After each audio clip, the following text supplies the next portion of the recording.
কোন অবস্থার মধ্যে আমার রাসূল ইসলাম প্রচার করেছেন জানেন? একটু মনোযোগ লাগবে। মহান রব্বুল আলামিন একটি আয়াতে কারিমা নাযিল করেছেন, ওয়ানজির আশীরাতাকাল আকরাবিন। হে নবী, আপনার যারা নিকটতম আত্মীয় তাদের কাছে ইনজার করুন, ভয় প্রদর্শন করুন। তার মানে তাদের কাছে তুমি প্রকাশ্যে ইসলাম ধর্মের দাওয়াত দিন, প্রচার করুন। সুবহানাল্লাহ। এই আয়াতটা নাযিল হওয়ার আগে ইসলাম প্রচার ছিল গোপনে গোপনে, কথা বুঝতেছেন? কিন্তু এই আয়াত যখন নাযিল হলো, প্রকাশ্যে ইসলাম প্রচার। আমার রাসূল কুরাইশ বংশের মানুষদেরকে দেখে পাঠালেন। কোথায়? সাফা পাহাড়ের উপর অথবা আবু কুবাইস পাহাড়ের উপর সবাই উপস্থিত। এ আমার কুরাইশ বংশের মানুষ, আপনারা কেউ নড়াচড়া করবেন না। তোরা ফল উঠতে গেলে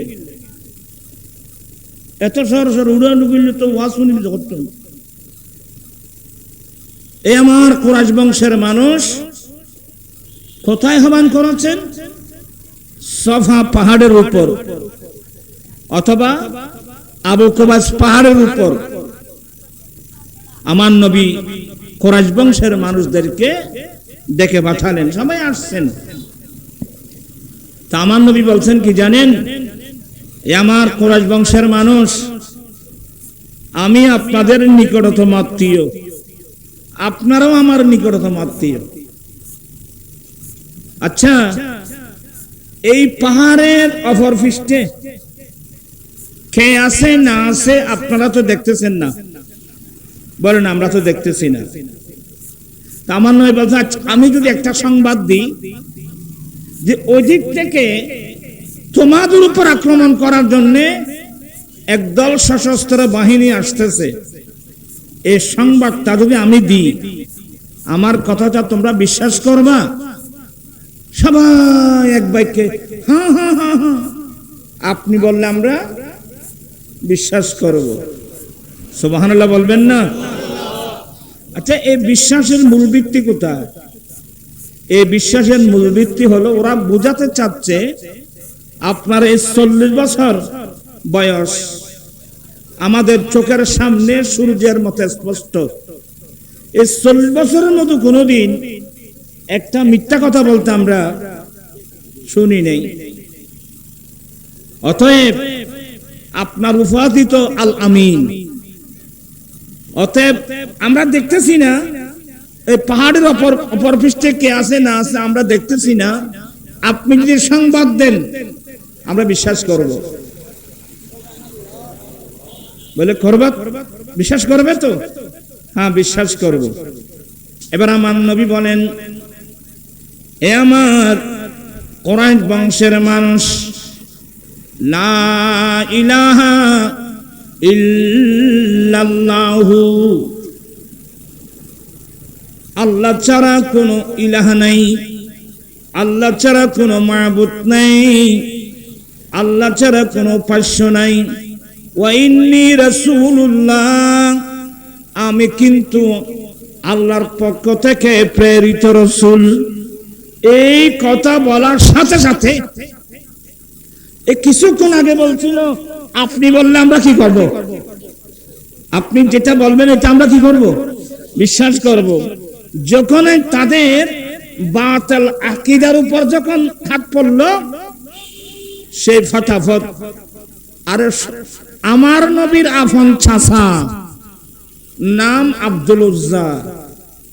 আব্দুল উজ্জা বললে আপনারা চিনবেন না, আবু লাহাব বলে চিনবেন।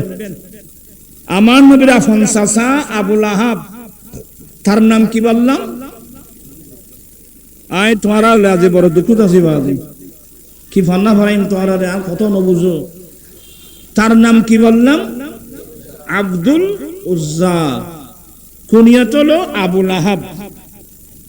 এই আমার নবীর চাচা আবু লাহাব দাঁড়িয়ে বলেন, তাব্বাল্লাকা ইয়া মুহাম্মদ, এ মুহাম্মদ তুমি ধ্বংস হয়ে যাও। নাউজুবিল্লাহ বলবেন না? এই নবীকে ফটাফট গালি দিয়ে ফেললো, তাব্বাল্লাকা ইয়া মুহাম্মদ, মুহাম্মদ তুমি ধ্বংস হয়ে যাও। নাউজুবিল্লাহ। আলিহাযা জামাতানা, এই কথা বলার জন্য আপনি আমাদেরকে এখানে একত্রিত করেছেন।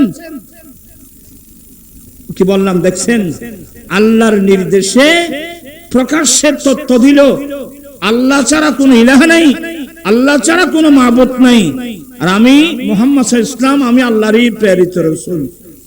এই তথ্যটা দেওয়ার সাথে আমার নবীর আফন চাচা আবু লাহাব নবীকে কি দিল? তোরা কথা কইনে জানা হন না, এনে বাক্কা দেশের জন্য দুনিয়া মিলতি আমার সাথে কথা বলবেন, গালি দিছে। তো যখন নবীকে গালি দিল, কিছুক্ষণ আগে কি বলছিল? নবী যেটা বলবে বিশ্বাস করবে। যখন তাদের বাতিল আকীদার উপর হাত পড়লো, নবীকে গালি দিয়ে বসলো। নবীকে গালি দিলে আল্লাহ কি বরদাস্ত করবেন? গালি দিছে নবীকে কে? আবু লাহাব। আর সে গালির উত্তর দিচ্ছে স্বয়ং রব্বুল আলামিন। গোটা একটা সূরা, সূরাতুল লাহাব। তাব্বাত ইয়াদা আবি লাহাবিন ওয়া তাব্বা মা আগনা আনহু মালুহু ওয়া মা কাসাব সায়াসলা নারা যাতা লাহাবিন ওয়া ইমরাতুহু হাম্মালাতাল হাতাব ফি জিদিহা হাবলুম মিন মাসাদ।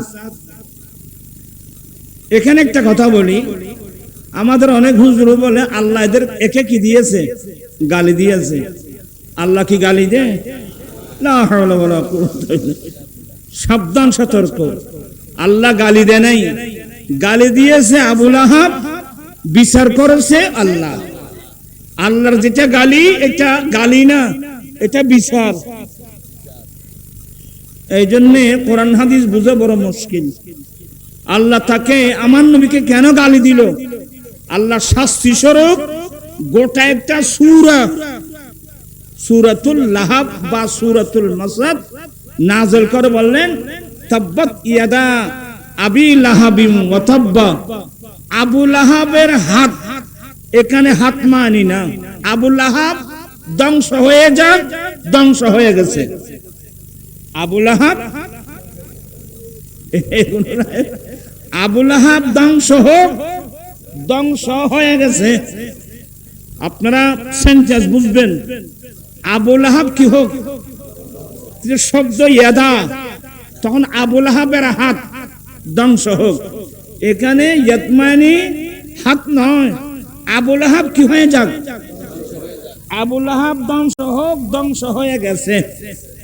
এ আবু লাহাব সহ এবং তার স্ত্রী উম্মে জমিল, যে এত বড় দুষ্টু মেয়ে, এই উম্মে জমিল আবু লাহাবের স্ত্রী এত বড় দুষ্টু মেয়ে, সর্বপ্রথম আমার রাসূল যে রাস্তা দিয়ে যাবেন, এই দুষ্টু মেয়েটা আরবের লম্বা লম্বা ববুল খাতাগুলো নবীর রাস্তার মধ্যে বসাই দিত, যাতে আমার রাসূল হাঁটার সময় যেন কষ্ট পায়।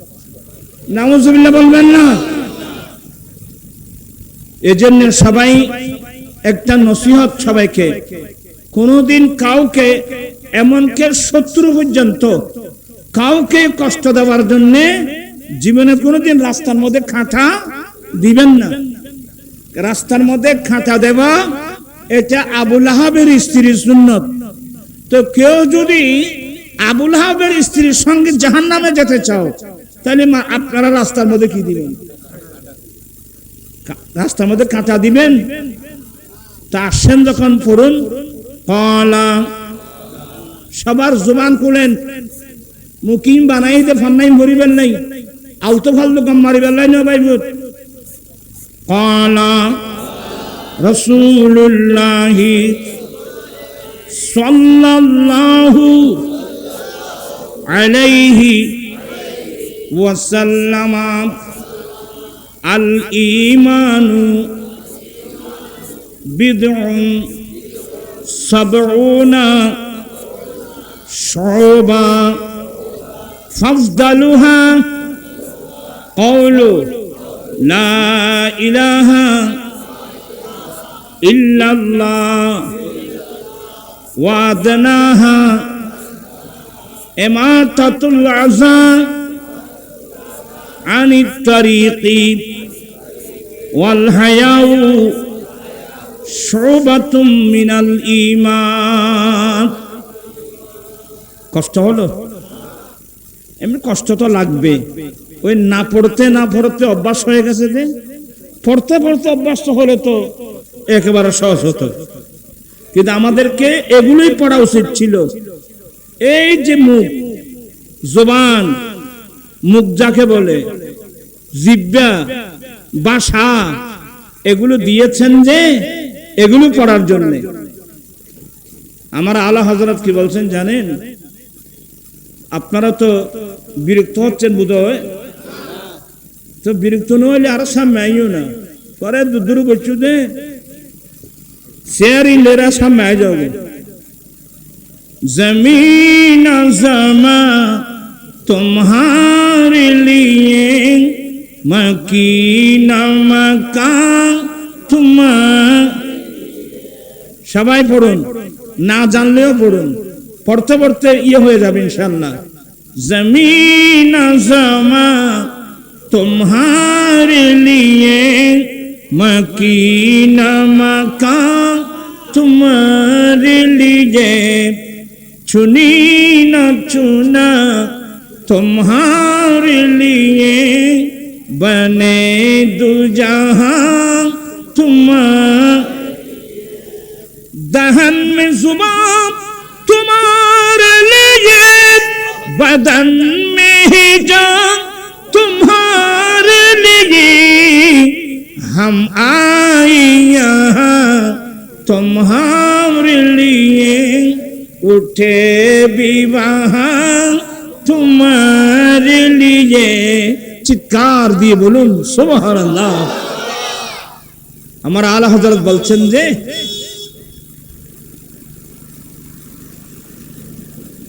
আলা হযরত বলছেন যে দহন মে জুবান তোমারে লিয়ে।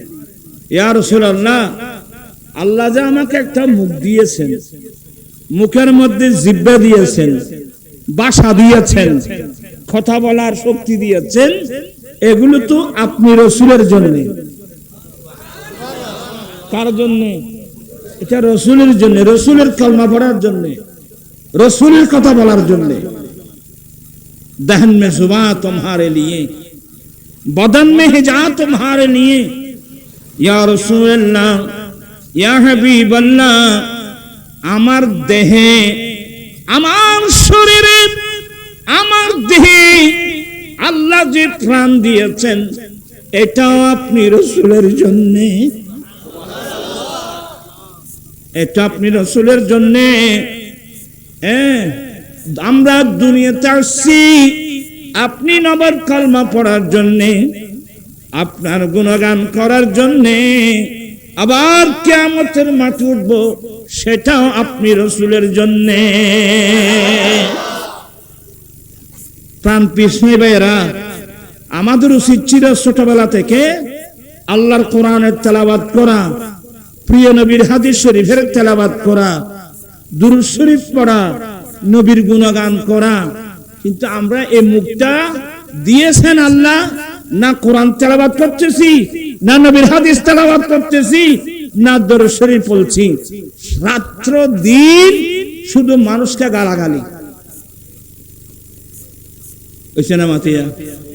আর ভাই তারা সাত বানাত বইব, এনে ফজরত তো শুরু হয়ে যায়, এটা এলো ইউটা নেই। হ্যাঁ, ওয়াইলুল লিকুল্লি হুমাজাতিল লুমাজা, সামনে সামনে নিন্দা, পিছনে গীবত চুগলি যারা করবে, এদের জন্য ধ্বংস ধ্বংস ধ্বংস।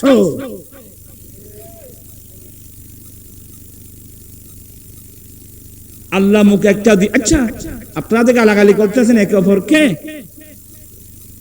আল্লাহ চাইলে তো আপনাকে বোবা বানিয়ে দিতে পারত। আচ্ছা, বোবা বানা দিলি তুই কেন করতি? করতে দেওয়ার ক্ষেত্রে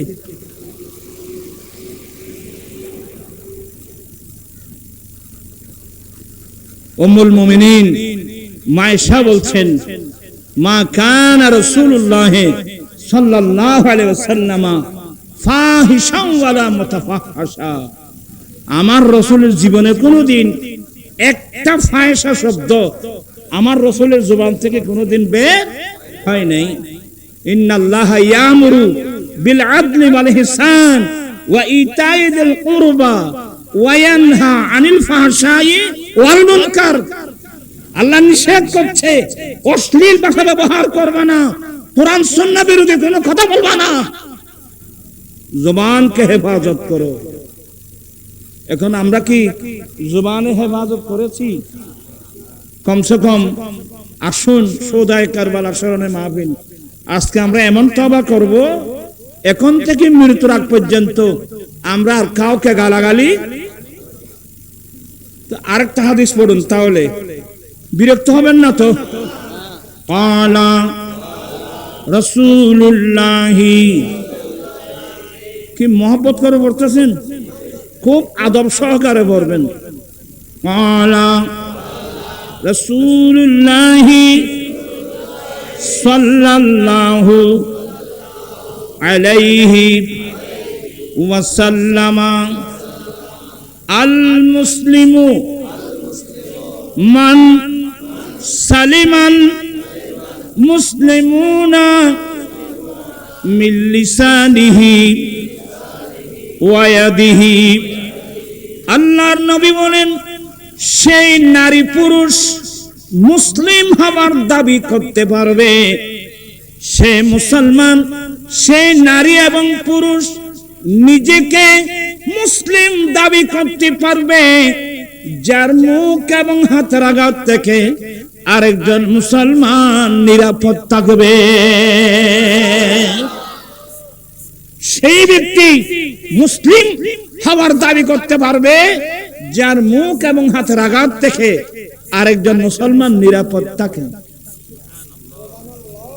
এবার বলুন, নিজেকে মুসলমান বলি, অনেক ছেলে আছে যাদের মুখ এবং হাতের আঘাত থেকে নিজের মা বাবা পর্যন্ত নিরাপদ নাই। অনেক স্বামী আছেন যার হাত এবং মুখ থেকে স্ত্রী পর্যন্ত নিরাপদ নাই। আবার অনেক স্ত্রী আছে তার হাত এবং মুখের আঘাত থেকে স্বামী পর্যন্ত নিরাপদ নাই। দাবি করতেছি মুসলমান, দাবি করা সহজ, প্রমাণ করা কঠিন। আল্লাহ সবাইকে সত্যিকারের মুমিন মুসলিম হওয়ার আল্লাহ তৌফিক দান করো। আমরা কি আর ফাহিশা কথা বলবো, অশ্লীল ভাষা ব্যবহার করব? অতীত করে থাকলে আমরা একযোগে তওবা করব, ঠিক আছে তো? আস্তাগফিরুল্লাহাল্লাযী লা ইলাহা ইল্লা হুয়াল হাইয়ুল কাইয়্যুম ওয়া আতুবু ইলাইহি। আজ থেকে ইস্তেগফারটা শিখে নেবেন। এখানে আল্লাহর কাছে গুনাহ মাফ চাওয়া আছে এবং আল্লাহর কাছে তওবা করাও আছে, দুটোই জিনিস কেনে আছে। সব সময় এগুলো পড়বেন, গাড়িতে, বাড়িতে, রাস্তায়, ঘাটে, বন্ধু বান্ধব যেখানে বসছে, আজ থেকে আজে বাজে অশ্লীল কোনো শব্দ না বলে ইস্তেগফারটা করতে থাকবেন।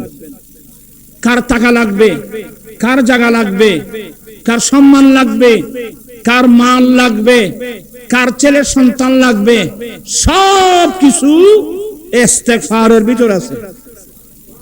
আজ থেকে আপনি ইস্তেগফার করেন তো, আস্তাগফিরুল্লাহাল্লাযী লা ইলাহা ইল্লা হুয়াল হাইয়ুল কাইয়্যুম ওয়া আতুবু ইলাইহি, আস্তাগফিরুল্লাহাল্লাযী লা ইলাহা ইল্লা হুয়াল হাইয়ুল কাইয়্যুম ওয়া আতুবু ইলাইহি, আস্তাগফিরুল্লাহাল্লাযী লা ইলাহা ইল্লা হুয়াল হাইয়ুল কাইয়্যুম ওয়া আতুবু ইলাইহি। দেখি আজ থেকে এই আমলটা করেন তো, আপনার কি কি লাগবে সব আপনি পেয়ে যাবেন। কথা বুঝে আসছে? আল্লাহ সবাইকে আমল করার তৌফিক দান করুক। সালাতুন ইয়া আলাইকুম।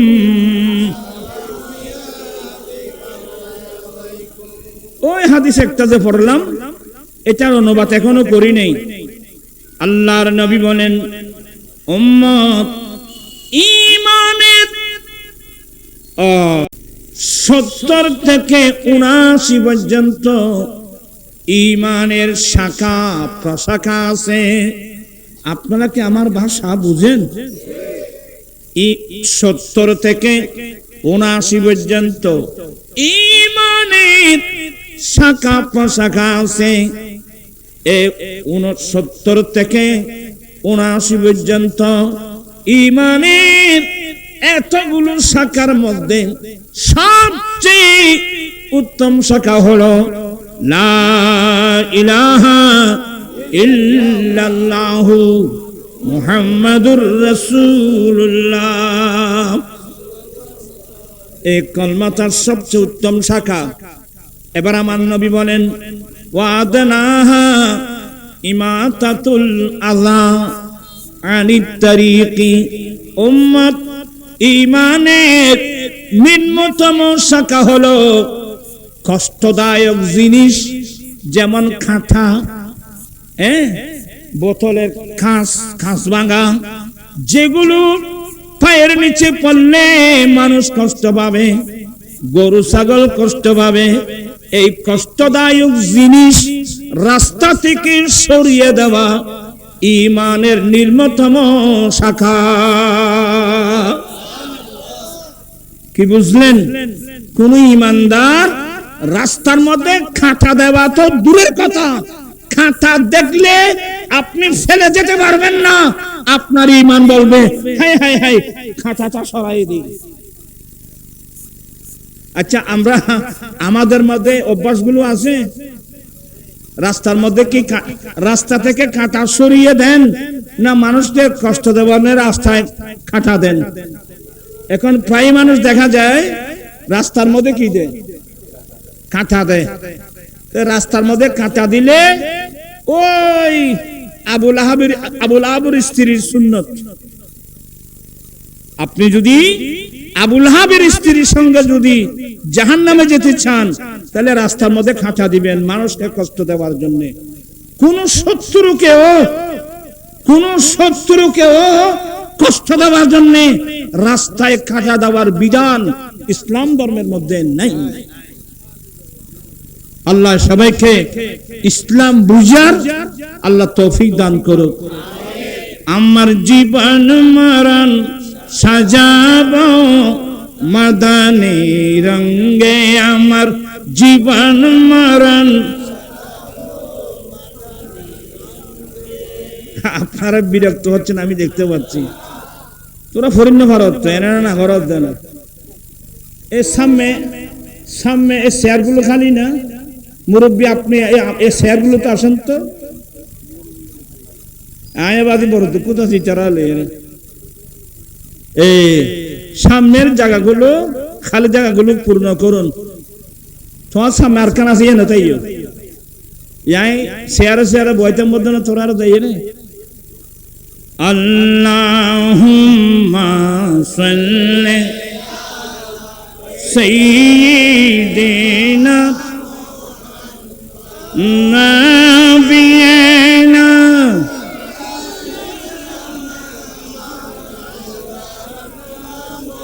বন জঙ্গলার বাঘ হরিণে চিনিল দয়াল নবীকে। হর মানব হয়ে চিনিলি না রে, দুঃখ রইল মনেতে। আল্লাহুম্মা সাল্লি সাইয়্যিদিনা নাবিয়িনা।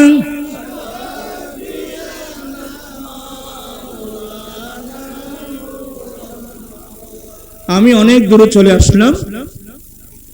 আমি বুঝাতে চাচ্ছি, সেই পুরুষ সেই নারী নিজেকে মুসলিম দাবি করতে পারবে যার হাত এবং মুখের আঘাত থেকে আরেকজন মুসলমান কি থাকবে, নিরাপদ থাকবে, হেফাজতে থাকবে। এবার আপনারা চিন্তা করুন, নিজের কাছে নিজের বিবেকের কাছে নিজে প্রশ্ন করুন। আমার মুখ এবং হাত থেকে আদৌ আমার মা বাবা কি নিরাপদ আছে? আমার ওয়াইফ কি নিরাপদ আছে? আমার স্বামী কি নিরাপদ আছে? আমার বন্ধু বান্ধব কি নিরাপদ আছে? অনেক নিষ্পাপ কিশোর কিশোরী পর্যন্ত কি নেই, নিরাপদ নেই। এগুলো বললে চোখের পানি আসবে। আল্লাহ সবাইকে এগুলো বোঝার তৌফিক দান করুক। আমি বেশি কথা বলছি না। যেখানে পড়ছিলাম ওই যে আমার নবী যখন বলে দিলেন যে আল্লাহ ছাড়া কোনো কেউ নাই, আল্লাহ ছাড়া কোনো মাবুদ নাই এবং আমি আল্লাহর প্রেরিত রাসূল, এই কথা বলা মাত্রই গালি দিল কে? আবু লাহাব, আমার নবীর আপন চাচা। কোন চাচা জানেন? ওই চাচা যেদিন বাতিজা হয়েছে, এই বাতিজা হয়েছে বলে তার ছয়বা দাসী এই আবু লাহাবকে বলেছিল, হুজুর আপনার ভাই আব্দুল্লাহর ঘরে এমন এক ছেলে জন্ম নিয়েছে, এমন সুন্দর ছেলে আমি জীবনে দেখি নাই। এই আবু লাহাবই বলছিল, এই ছয়বা, আজকে ভোর বেলায় সকাল বেলায় এত সুসংবাদ দিলি, আমার বাতিজা হয়েছে, যা আমি আজ থেকে তোকে আজাদ করে দিলাম। এবং এই আজাদ করার কারণে সে কাফের হওয়া সত্ত্বেও বুখারী করলেন, সিয়াসিটা করলেন, আব্বাস রাদিয়াল্লাহু তাআলা আনহু আমার নবীর আরেকজন চাচা, কি নাম? আব্বাস। এই আবু লাহাবের মৃত্যুর পরে আব্বাস রাদিয়াল্লাহু তাআলা স্বপ্নে দেখলো, এ আব্দুল উজ্জা, আজীবন তুই এবং তোর ওয়াইফ নবীকে কষ্ট দিয়েছিস, এখন কেমন? তখন কিন্তু আব্বাস রাদিয়াল্লাহু তাআলা ঈমান আনে নাই। এই ঘটনাগুলো অনেক পরে দিচ্ছেন। আব্বাস, আব্দুল উজ্জা কেমন? তো আব্দুল উজ্জা মানে আবু লাহাব বলছেন, ভাইয়া আব্বাস, তোমাদের থেকে বিচ্ছিন্ন হয়ে মানে মৃত্যু বরণ করে যখন আমি এই কবরে আসলাম, শুরু থেকে পর্যন্ত আমি আবু লাহাবের উপর এমন আযাব চলতেছে, ইল্লা ইয়াউমাল ইসনাইন, প্রত্যেক সপ্তাহ সোমবার একদিন, সোমবার ছাড়া আমার উপর অনর্গল আযাব শাস্তি চলতেছে। কিন্তু ভাইয়া সোমবার আসলে আমার উপর থেকে আযাব কমিয়ে দেওয়া হয়, আর আমার শাহাদাত আঙ্গুল দিয়ে পানি জড়ে, মধু জড়ে, এগুলার শুষলে পিপাসা চলে যায়। আব্বাস রাদিয়াল্লাহু তাআলা জিজ্ঞাসা করলেন, এ আব্দুল উজ্জা, দুনিয়াতে এমন কোন কাজ করেছিস যেটার উপর আল্লাহ খুশি হয়ে একদিনের জন্য হলেও কবর আযাব কমাই দিয়েছে? তোমার শাহাদাত আঙ্গুল দিয়ে মধু ঝরতেছে, কি করছো? বললা বিইতাকাতি সুয়াইবা হিনা বাশারাতনি, ভাইয়া যেদিন আমার এই সুয়াইবা দাসী শুভ সংবাদ দিয়েছিল, আমার ভাতিজা মুহাম্মদ সাল্লাল্লাহু আলাইহি সাল্লাম যেদিন দুনিয়া আসছে, আমার দাসী সুয়াইবা ভোর বেলায় এসে আমাকে সুসংবাদ দিয়েছিল, আমি আনন্দে আত্মহারা হয়ে শাহাদাত আঙ্গুল ব্যবহার করে আমি এ দাসী আজাদ করে দিয়েছিলাম। এই কারণে আল্লাহ আমাকে এ পুরস্কার দিয়েছেন, সপ্তাহের মধ্যে একদিন হলেও আমার উপর থেকে কবরের আযাব কমিয়ে দেওয়া হয়। আর দাসী আজাদ করার সময় আমি যে শাহাদাত আঙ্গুল ব্যবহার করেছিলাম, এই আঙ্গুল দিয়ে পানি ভরে মধুযুক্ত এটা শুষলাম, আর পিপাসা নিবারণ হয়ে যায়। এই হাদিসের আলোকে আমাদের হানিফি মাযহাবের বিখ্যাত মোল্লা আলী কারি রাহমাতুল্লাহ আলাইহি বলতেছেন, এই বিশ্বের মুসলমান একজন কট্টা কাফের বাতিজা হওয়ার সুবাদে দাসী আজাদ করার কারণে আল্লাহ যদি এত বড় একটা পুরস্কার দেয়, আর যারা আল্লাহর মাহবুব নবী হিসেবে নবী কিভাবে পেলাম বলে মানুষ যখন দান খেরাত ইত্যাদি ভালো কাজের মধ্যে লিপ্ত হয়, আল্লাহ কি তাদেরকে পুরস্কার দিবে না? অবশ্যই পুরস্কার দেবে। আমার জীবন মরণ কত বড় পুরস্কার দিবে জানেন? টাইম কদ্দুর হইব আর বার্তা বাজে গিয়ে ইন্নালিল্লাহ আর বা আপনারা যাইন না, এবার ফোন করেন আজ বললে আমার রাসূল যেদিন দুনিয়া আসতেছেন, আমার নবীর আম্মি জান মা আমেনা রাদিয়াল্লাহু তাআলা আনহা বলছেন, আমার বেটা মুহাম্মদ যেদিন আসবে সেদিন গভীর রাত আমার শাশুড় আল্লাহর ঘরখানায় কাবা তওয়াফ করার জন্য গিয়েছিলেন। খাজা আব্দুল মুত্তালিব রাদিয়াল্লাহু তাআলা আনহু আল্লাহর ঘরখানায় কাবার তওয়াফ করতেছিলেন। আমি আমিনা ঘরের মধ্যে একলা, একটু একটু প্রসবের একটু একটু ব্যথা অনুভব হলো।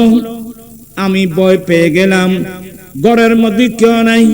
আমি মুহূর্তের মধ্যে তিনজন সুন্দরী যুবতী, খেজুর গাছের মতো লম্বা লম্বা তিনজন মহিলা আমি আমার ঘরে আসতে দেখলাম। এগুলো কি স্বপ্নে? না না, বাস্তবে। আমি মনে করছিলাম, মা মানা বলছে, আমি মনে করছিলাম আমার শাশুড় আব্দুল মুত্তালিবের বংশের কোনো মেয়ে হবে। তিনজন মহিলা আসলো,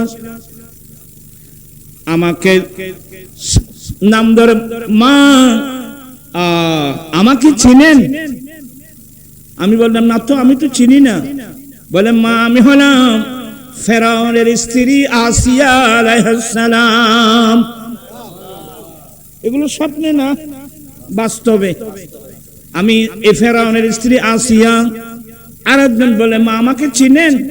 আমি হলাম ঈসা আলাইহিস সালামের আম্মা মরিয়ম।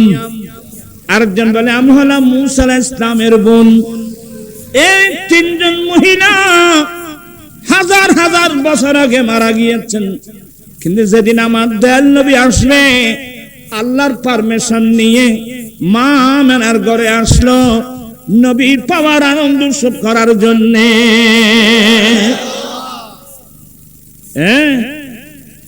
আমেনা তুঝে কো মুবারক শাহ কি মিলাদ হো, आमना तुझको मुबारक शाह की मिलाद हो, तेरी अंगन नूर बल्कि घर का घर सब नूर है, ईद मिलादुन नबी है दिल बड़ा मस्त।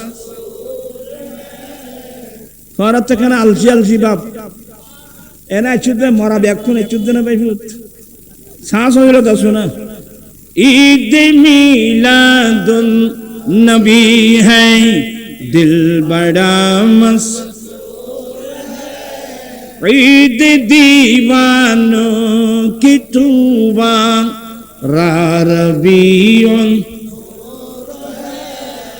इस तरफ जो नूर है तू उस तरफ भी नूर है, जल्ला जल्ला सब जहां का, जल्ला जल्ला सब जहां का नूर से मामूर है, ईद मिलादुन नबी है ईद दीवानों की तूबा रारबी। जश्न मिलादुन नबी है क्यों न झूमे आज हम, जश्न मिलादुन नबी है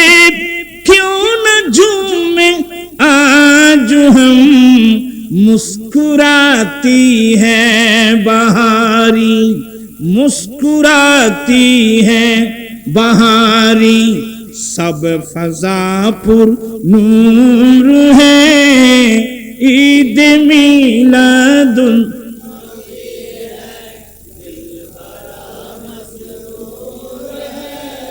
ईद दीवा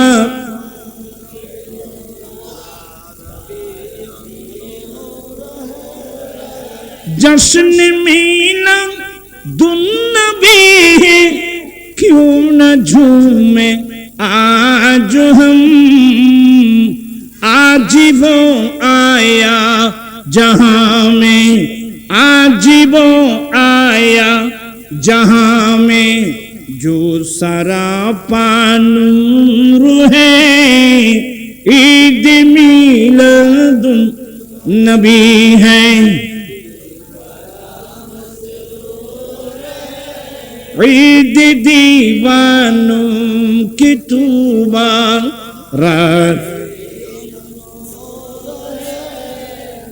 রাত গভীর হয়ে গেছে। আমি এভাবে একটা একটা বলতে গেলে দেরি হয়ে যাবে। আমি বোঝাতে চেয়েছিলাম নবীর আগমনের দিন আল্লাহর পারমিশন নিয়ে, ইজিন নিয়ে মা আমানার ঘরে কয়জন মহিলা আসলো? কে কে? একজন হলো আসিয়া আলাইহিস সালাম, মরিয়ম আলাইহিস সালাম, আর একজন হলো মুসা আলাইহিস সালামের বোন। এই তিনজন মহিলা আসছেন। আচ্ছা, ওরা কি কোনো পুরস্কার পাবে? আল্লাহ কি ওনাদেরকে পুরস্কৃত করবেন? কত বড় পুরস্কার জানেন? এই তিনজন মহিলা জান্নাতের মধ্যে আমার দয়াল নবীকে স্বামী হিসেবে পাবে। কারণ এই তিনজন মহিলা দুনিয়ায় থাকতে স্বামীর স্বাদ ভোগ করতে পারে নাই, আল্লাহর প্রেমে গোটা জীবন দিয়ে ফেলছেন।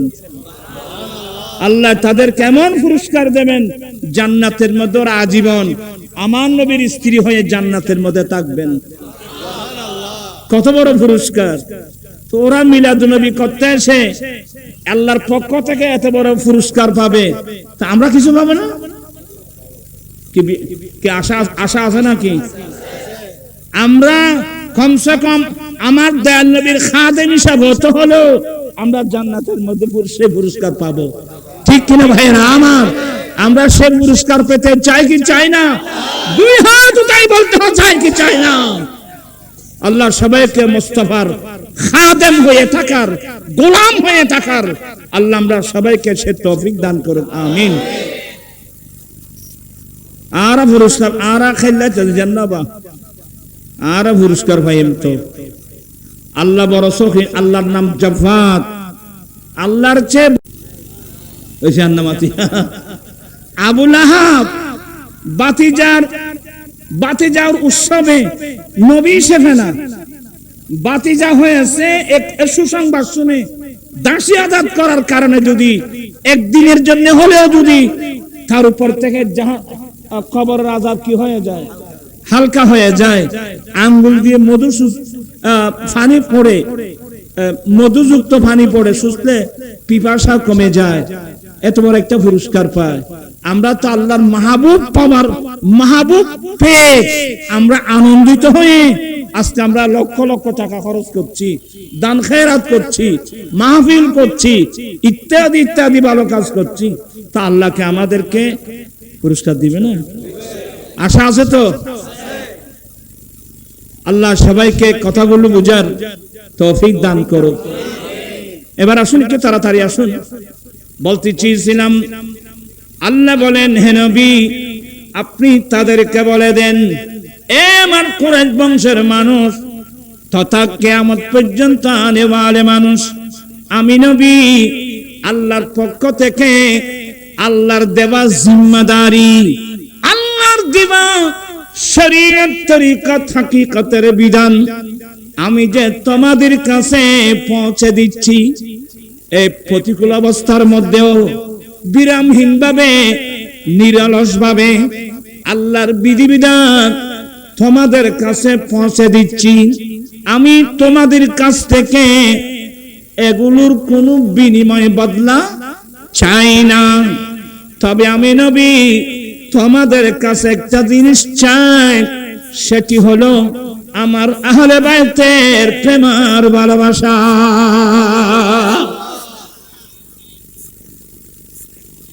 আমি তোমাদের কাছে একটা জিনিস চাই, তোমরা আমার আহলে বাইত যারা তাদেরকে তোমরা ভালোবাসবে। আচ্ছা, এই জিনিসটা আমার নবী চেয়েছেন, নবীকে ছাওয়ার জন্য আল্লাহ নির্দেশ দিয়েছেন, এটা আল্লাহরই নির্দেশ। আমি তোমাদের কাছে একটা জিনিস চাই, তোমরা আমি নবীর আহলে বাইতকে ভালোবাসবে, তোমরা আমার আহলে বাইতকে মোহাব্বত করবে, আহলে বাইতকে ভালোবাসবে। তোমারা আর্মি কেছো, তোমারা কি কি কিসো দে চেয়ারে কিনে চেয়ে দে, চেয়ারে বসো না, চেয়ার ব্যাগ আর দিবে না, চেয়ার ব্যাগ আর দিবে না, বেগুন চিকে দেবে। আল্লাহুম্মা সাইয়্যিদিনা নাবিয়িনা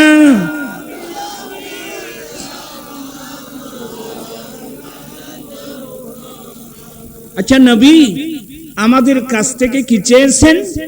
আমরা যারা নবীর পরিবারকে কি করি, যারা নবীর আহলে বাইত, এদেরকে যেন আমরা মোহাব্বত করি, এদেরকে যেন আমরা ভালোবাসি। আচ্ছা, নবীর আহলে বাইতকে ভালোবাসলে লাভ কার? আমার নবীর লাভ না আমাদের লাভ? লাভটা কি এবার বলবো। আমার নবীর আহলে বাইত যারা, এরা এক নম্বর আমাদের জন্য প্র্যাকটিক্যাল কোরআন। আমার নবীর পরে কোরআন হলো থিওরিক্যাল, আমার নবীর পরিবার আহলে বাইত হলো আমাদের জন্য প্র্যাকটিক্যাল কোরআন। এক। দ্বিতীয় নম্বর, আমার নবীর আহলে বাইত হলো আমাদের মুক্তির জাহাজ। এবার দুটো হাদিস শোনাবো, পড়তে পারবেন তো? ক্বালা রাসূলুল্লাহি সাল্লাল্লাহু আলাইহি ওয়াসাল্লাম মাসালু আহলি বাইতি কামাসালি সফিনাতি নূহিন আলাইহিস সালাম ফামান রাকিবাহা নাজা ওয়ামান তাখাল্লাফা আনহা হালাকা। আপনার বিরক্ত হচ্ছেন আমি দেখতে পাচ্ছি। আমার নবী বলেন, এ আমার উম্মত, আমি নবীর আহলে বাইতের উদাহরণ হলো নূহ আলাইহিস সালামের জাহাজের মতো। আল্লাহু আকবার। এটা মেশকাতেও আছে। আমি নবীর যারা আহলে বাইত, এদের উদাহরণ হলো নূহ আলাইহিস সালামের জাহাজের মতো। সেদিন নূহ আলাইহিস সালাম তার কওম যখন নবীর শানে বেয়াদবি করলো, একদিন নয় দুদিন নয় ৯৫০ বছর ধরে আল্লাহর নবী নূহ আলাইহিস সালাম মানুষের কাছে ইসলাম প্রচার করেছিলেন। কয় বছর? আরো জুড়ে ৯৫০ বছর ইসলামের দাওয়াত দিয়েছিলেন। কিন্তু তারা এমন দুষ্ট ছিল, নিজের পরিবার সহ ৯৫০ বছরে ঈমান এনেছেন মাত্র কয়জন? ওরা জোরল্লা বাজে, এটা কোনো ওয়াজ গরম যাইতো না, আয়নে দেরি গেই গই ইয়া আর ভাই গাইছি না কই এই বেরে এই বেনওয়াইলোর গরম হইব না, তাড়াতাড়ি আসতো না, দেরি বলে না। আল্লাহুম্মা সাল্লি সাইয়্যিদিনা নাবিয়িনা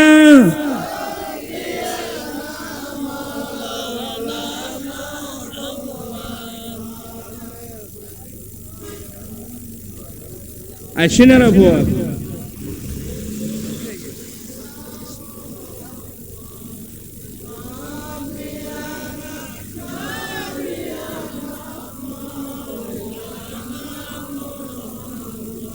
আল্লাহ তুমি দয়া করো,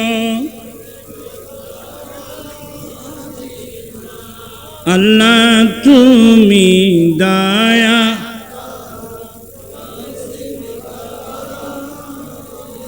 हर नबी जी के नाम दिखैया कबर देश,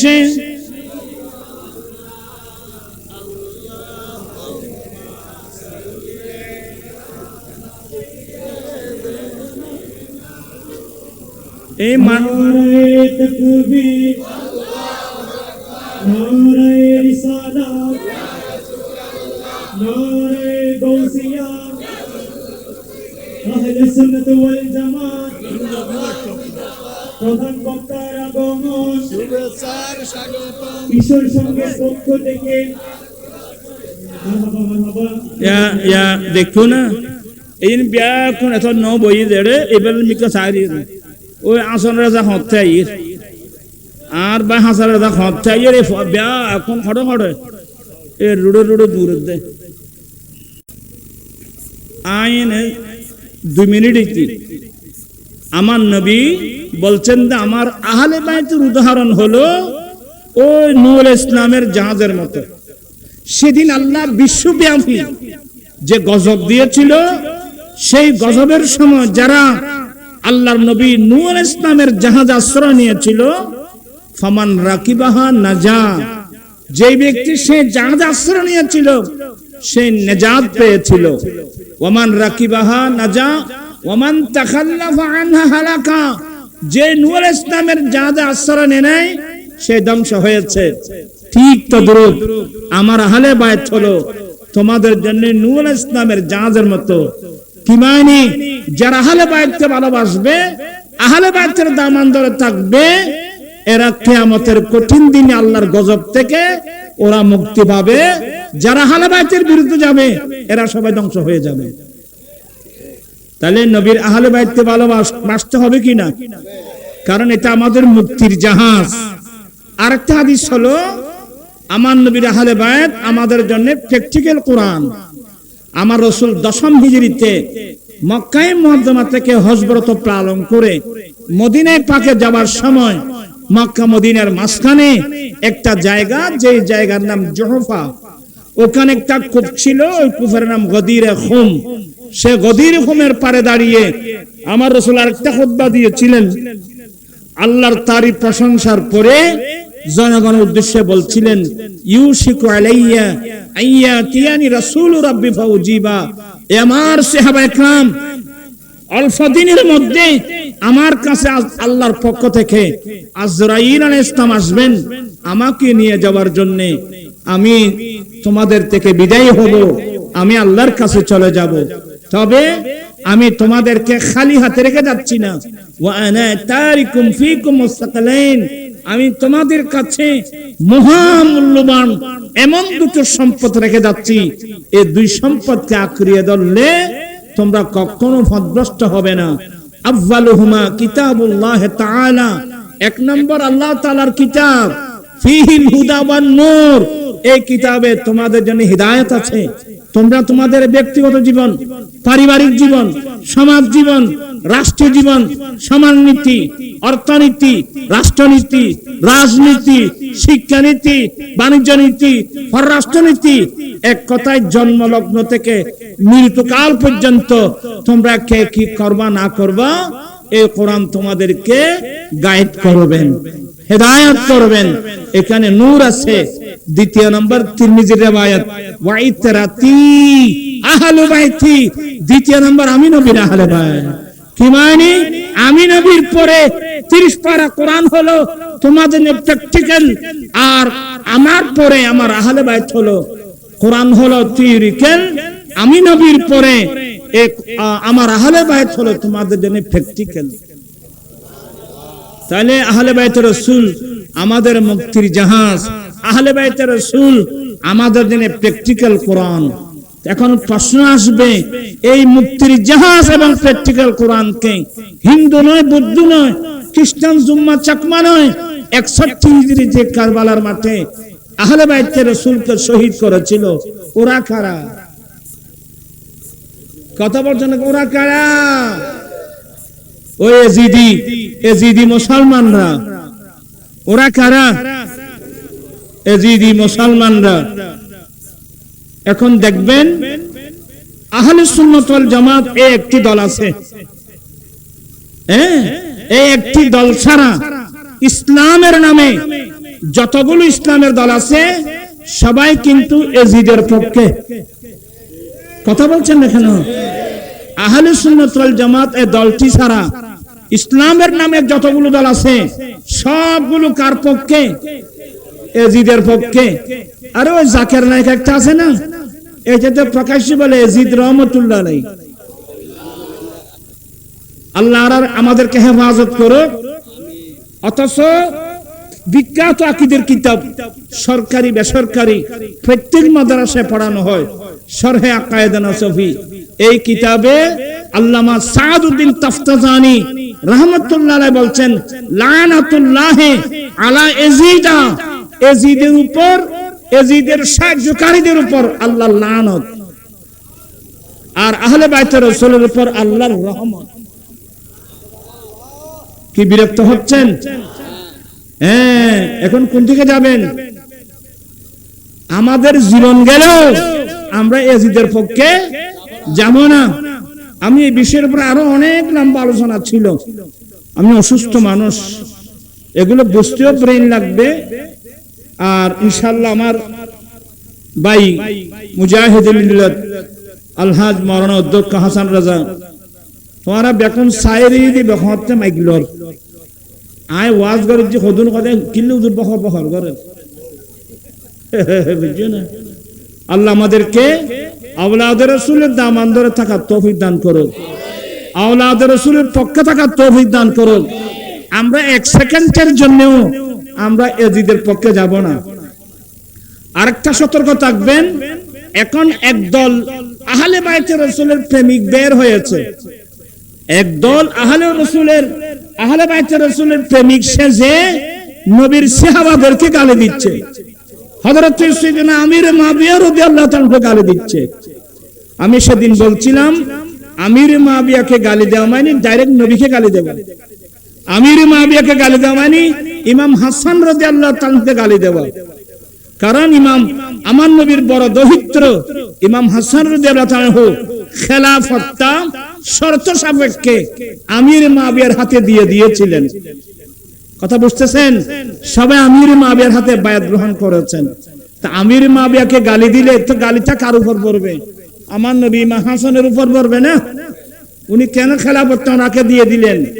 তাহলে যারা আজকে বসে বসে আমির মুআবিয়াকে মুনাফিক বলছো, গালি দিচ্ছ, কিন্তু গালি সবগুলো হয়তো নবীর উপর পড়তেছে আর নতুবা ইমাম হাসান রাদিয়াল্লাহু তাআলার উপর পড়তেছে, আমির মুআবিয়ার কিছু হবে না। তিরমিজির রিওয়ায়াত, আমির মুআবিয়ার জন্য আমার নবী দোয়া করেছেন, আল্লাহুম্মা জাআলহু হাদিয়াম মাহদিয়া, আল্লাহ আমির মুআবিয়াকে হাদি এবং মাহদি বানিয়ে দাও। তো যার জন্য নবী দোয়া করতেছে তুমি সেই নবীর কলমা পড়ে তাকে গালি দিচ্ছ। এ বিষয়ে সতর্ক থাকবা। আমরা হলাম আহলে সুন্নাত ওয়াল জামাতের মানুষ। আহলে সুন্নাত ওয়াল জামাতের মানুষ যারা, এরা আমির মুআবিয়াকে না কোন সাহাবাকে গালি দিতে পারবে না। কথা বলছেন না কেন? আরে যাদের শানে আয়াত নাযিল হয়েছে রাদিয়াল্লাহু আনহু ওয়া রাদু আনহু, আল্লাহ তাদের উপর সন্তুষ্ট, তারাও আল্লাহর উপর সন্তুষ্ট। এই সাহাবায়ে কিরামদেরকে যারা গালি দিচ্ছে, সিদ্দিক আকবরকে গালি দিচ্ছে, ফারুক আজমকে গালি দিচ্ছে, আর বিশেষ করে আমির মুআবিয়া সবাই বলে রাদিয়াল্লাহু তাআলা আনহু। তো একজন বলে আমির মুআবিয়াকে রাদিয়াল্লাহু তাআলা কেন বলছো? আমি কেন বলবো? বুখারী শরীফের মধ্যে ইমাম বুখারী বাব বানছেন, বাবু জিকিরে মুআবিয়া ইবনে আবি সুফিয়ান রাদিয়াল্লাহু তাআলা আনহুমা। তো ইমাম বুখারীও হাদিস না বুঝে পাইবো। তুই ইমাম বুখারী তো কাবিল মুলজা হইত না, উতুদ্দন চিনেননি। खुदा जब दीन लेता है हिमाकत आ ही जाती है। তারপরে দোয়া করব আল্লাহ সবাইকে হেদায়েত নসিব করুক। সবাই অনেকে ভুল পথে যাচ্ছে, আমাদের ছেলে ভুল হতে যাচ্ছে, এই জন্য দুঃখ লাগতেছে। অন্যদের ছেলেরা চলে গেলে দুঃখ লাগতো না। এই আমাদের কিছু ছেলে উল্টা সিধা ফিরের হাতে বায়াত হওয়ার কারণে ফির যাতে পয়সা ভাই উল্টো গিয়ে তো মুরিদি কে আর বুঝারি। দেখে শুনে বায়াত হবেন আল্লাহ পাওয়ার জন্য, জান্নাত পর্যন্ত পৌঁছানোর জন্য দেখে শুনে বায়াত হতে হবে। উল্টা সিধা মানুষের হাতে কোরআন নাই, হাদিস নাই, ফিকহ নাই, ফতোয়া নাই, বুঝে না এমন মানুষের হাতে বায়াত হলে তো ইতে নিজে আদা তোরা রাস্তা দেখার করতো।